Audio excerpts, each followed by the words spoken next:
বিয়ের মাত্র 4 বছরের মাথায় স্বামীর বাড়িতে অস্বাভাবিক মৃত্যু গৃহবধূর। যৌতুক সংক্রান্ত চাপের জেরে পূজার মৃত্যুর অভিযোগ তুলেছেন পরিবারের সদস্যরা।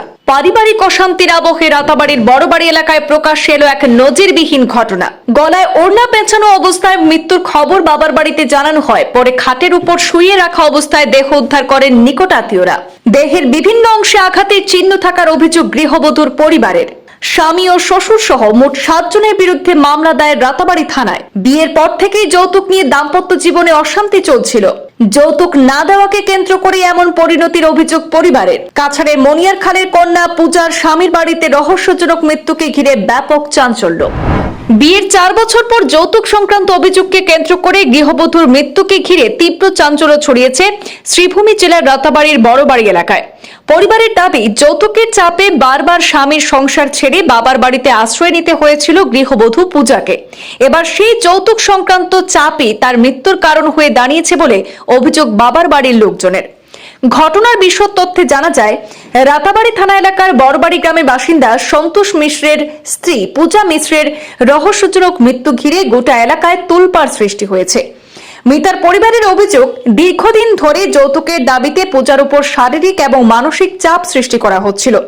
মারধরের অভিযোগ সহ নানা সমস্যার জেরে গত 1 বছরের মধ্যে একাধিকবার বাবার বাড়িতে আশ্রয় নিতে হয়েছিল তাকে। পরিবারের দাবি, গত 1 জানুয়ারি পূজার মৃত্যুকে আত্মহানির রূপ দেওয়ার চেষ্টা করা হয়েছে। তাদের অভিযোগ, পূজার দেহে একাধিক আঘাতের চিহ্ন স্পষ্ট করা গেছে। এর জেরে তারা ঘটনার পেছনে অস্বাভাবিক পরিস্থিতির আশঙ্কা প্রকাশ করেছেন। এ নিয়ে প্রশ্ন উঠেছে, বাবার বাড়িতে যখন গলায় দড়ি দিয়ে আত্মহানির খবর দেওয়া হলো, তখন নিকটাত্মীয় কিংবা পুলিশ ঘটনাস্থলে পৌঁছানোর আগেই কেন তার দেহ খাটে শুইয়ে রাখা হয়েছিল? মৃতার পরিবারের দাবি, ঘটনার প্রকৃত তথ্য আড়াল করার উদ্দেশ্যেই এমনটি করা হয়েছে। এই ঘটনায় গৃহবধূর ভাই পবন মিশ্র বাদী হয়ে স্বামী সন্তোষ মিশ্র সহ শ্বশুরবাড়ির মোট 7 জনের বিরুদ্ধে রাতাবাড়ি থানায় মামলা দায়ের করেছেন। পুলিশ মৃতদেহ ময়নাতদন্তে পাঠিয়ে ঘটনার তদন্ত শুরু করেছে। তবে এই প্রতিবেদন আমাদের কাছে পৌঁছা পর্যন্ত কোনো গ্রেপ্তারের খবর এখনো পর্যন্ত পাওয়া যায়নি। আমি প্রেম শঙ্কর চৌবে, রিটায়ার্ড শিক্ষক একজন। আমার বাড়ি শিলচরে। আমার রিলেটিভ হয় ওই মেয়েটা পূজা মিশ্রা, যার গতকালকে সাসপেক্টেড মার্ডার করা হয়েছে।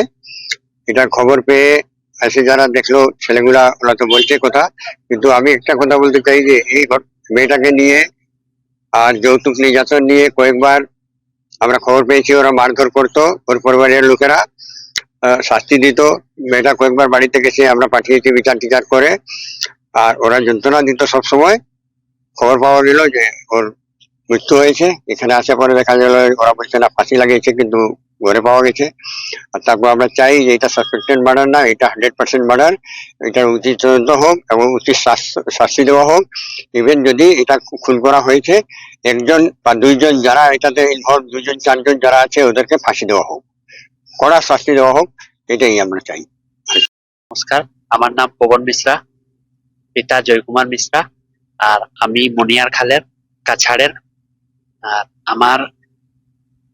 আমার বোন, আজকে 4 বছর আগে আমার বোনের বিয়া দিছি আমি করিমগঞ্জ ডিস্ট্রিক্টের বড়বাড়ি এরিয়াতে। আর এখানে আমার বোনের সাথে বিয়ার পরে খুব অন্যায় হইতে আসলো, আর তারা সব সময় ঝগড়া করতো তার সাথে, তার ফ্যামিলির লোকেরা।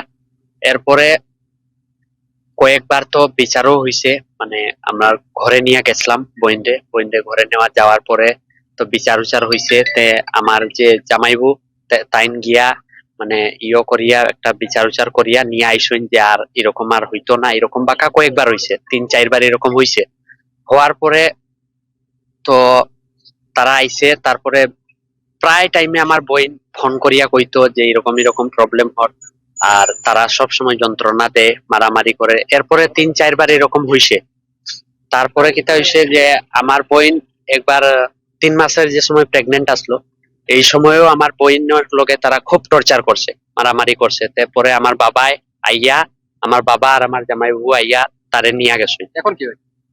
এখন তো গতকালকে সকালে খবর পাওয়া গেছে যে আমার মার এখানে ফোন গেছিল। ফোন যাওয়ার পরে কইছে যে জামাইবুর যে বাবা, তাইন ফোন করিয়া কইছেন যে তোমার মেয়ে মারা গেছে।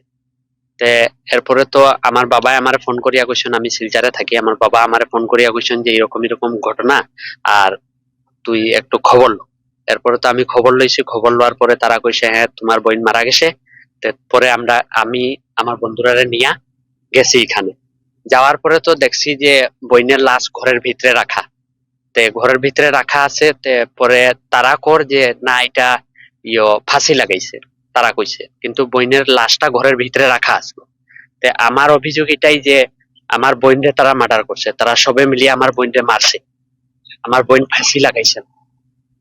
পুলিশ কি পুলিশ কি মৃতদেহ ময়না তদন্ত করেছে? হ্যাঁ। পোস্টমর্টম করেছে? হ্যাঁ, পোস্টমর্টমের লাগি সেদিনই লইয়া গেছে তারা।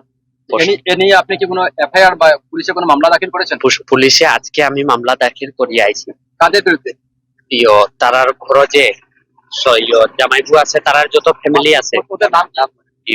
সন্তোষ মিশ্রা আমার বোনের হাজবেন্ড, তাইনের বাবার নাম মধুসূদন মিশ্রা, আর তার দুইটা আরো ভাই আছে, একটা বোন আছে তার ঘর। সবার বিরুদ্ধে আপনি? হ্যাঁ। আচ্ছা, এখন আপনি কি চান, কি দাবি আপনার? আমার একটাই দাবি যে তারা আমার বোনরে মার্ডার করছে, তারা সবে মিলিয়ে আমার বোনরে মারছে। আমি বাস উচিত বিচার চাই। পুলিশের কাছে কি যাবে? পুলিশের কাছে আমি নিয়ে চাই।